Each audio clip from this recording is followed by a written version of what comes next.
Yo, what is going on, guys? Under Gaming here, and today I'm going to be showing you guys what settings you should be using depending on what you want to stream at. Now, I can't say that I figured these out, went through, tested all this.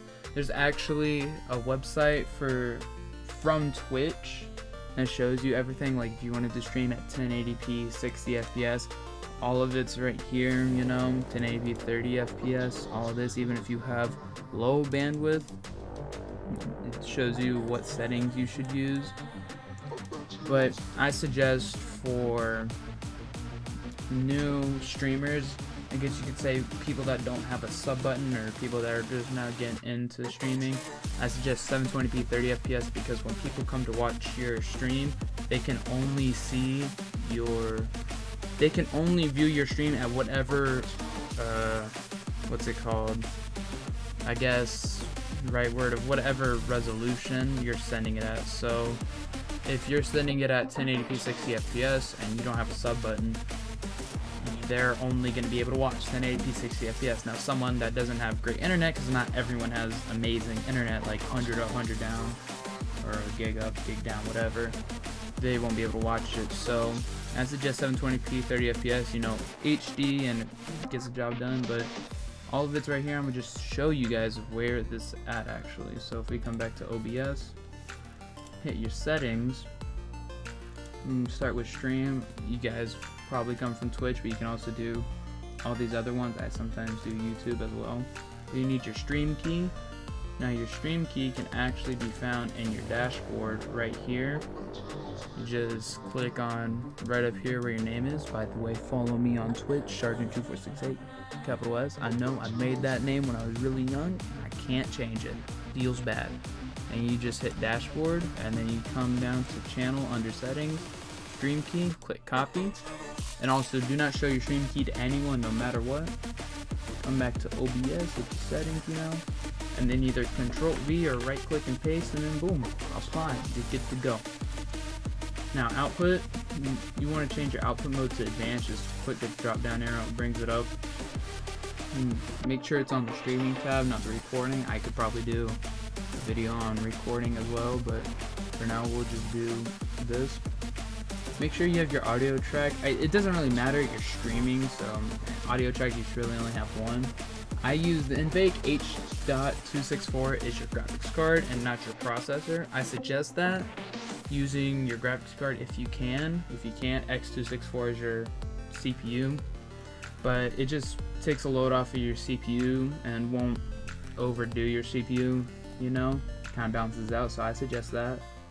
You would rescale your output if you're doing, like, if your monitor is 1920 by 1080, then, which mine is, that's why it shows it right here. If I were to click to rescale the output, it'd go to 1280 by 720, which is what we want. Rate control, keep it on CBR. And now your bit rate, just coming back to the tab it was talking about, 720p 60 FPS, bit rate between 2500 to 4000, depending on what you like. I keep mine at 2500. That's just me. Less bandwidth, I guess it's more on your computer. Your keyframe interval, this is pretty much always going to be 2 for everything, no matter what. So that's 1. Keep it on 2 no matter what. Frame rate 30, we'll get to that in the video section. Leave your preset alone. Your profile, you can change this between main or high. It doesn't really matter. I would keep it on main. If streaming's a little bit difficult, maybe change it to high, but won't really change all that much. Now, level is actually where I struggled at. I'm glad I found this. You don't want to keep this on auto. This is, I think, where actually messes people up. You want to, for 720p 30 FPS, you want to make it 3.1. Now, if you were 60 FPS at 720p, you make it 4.1, but since we're doing 720p 30 FPS, we're going to leave it on 3.1. I suggest not using 2-pass encoding because it's not useful for streaming, so it'd just be less load on your computer, which is better. B-frames and GPU, keep these all what they are. Audio, you can change it between 44.1 and 48, just depending on what you are. Your desktop audio device, whatever you use. Your microphone, whichever microphone you use, you don't change that. Now in video, I can't change these because I'm recording, but your base canvas resolution is whatever your monitor is. So mine's 1920 by 1080. Your output scale, you would drop that down and choose 1280 by 720. Mine says 1080 right now because I'm recording in 1080. Your downscale filter, there's bilinear, bicubic, and then something that starts with an L. I can't remember. It pretty much, your bilinear is the worst looking, and your bicubic is kind of in the middle. Whenever you got your OBS, it would automatically, I think OBS asks you when you first get it, like, do you want us to optimize your settings, I guess. And if you click yes on it, just keep it on whatever it is.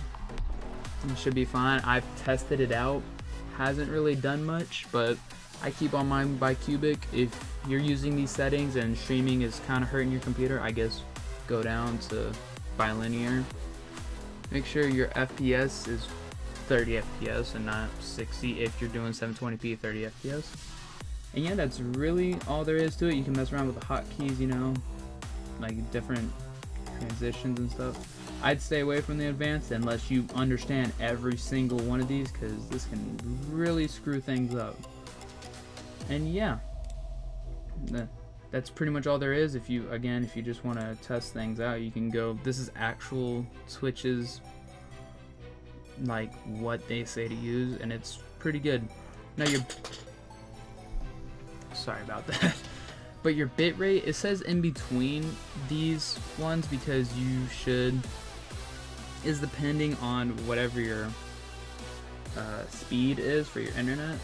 So you just go to Google and type in speed test, you know, just speed test, and then you can hit run speed test and it'll tell you whatever there is, you know. And I also suggest, if you can, I suggest streaming on Ethernet connection and not just wireless. It would just work out better overall. And yeah, and then kind of mess around with your bitrate and whatnot and figure out which one's for you. And maybe 720p 30 FPS if you just can't stream it. Maybe go down to 480p at 60 FPS. Hopefully you can do that, you know, because 480p is not like it's 200. I can't remember what the 200 is, but it's not that bad. And yeah, I've tried these also for YouTube, so if you just want to keep these settings and then change your YouTube, I've tried it. It seems to work. So yeah, and if you guys have any questions, I can hopefully answer them. Just type them down in the comment section and I'll look for them. But yeah, if you guys enjoyed, please leave a like, subscribe, and check out my Twitch channel, Sergeant2468. And yeah, I'll catch you guys later. Peace.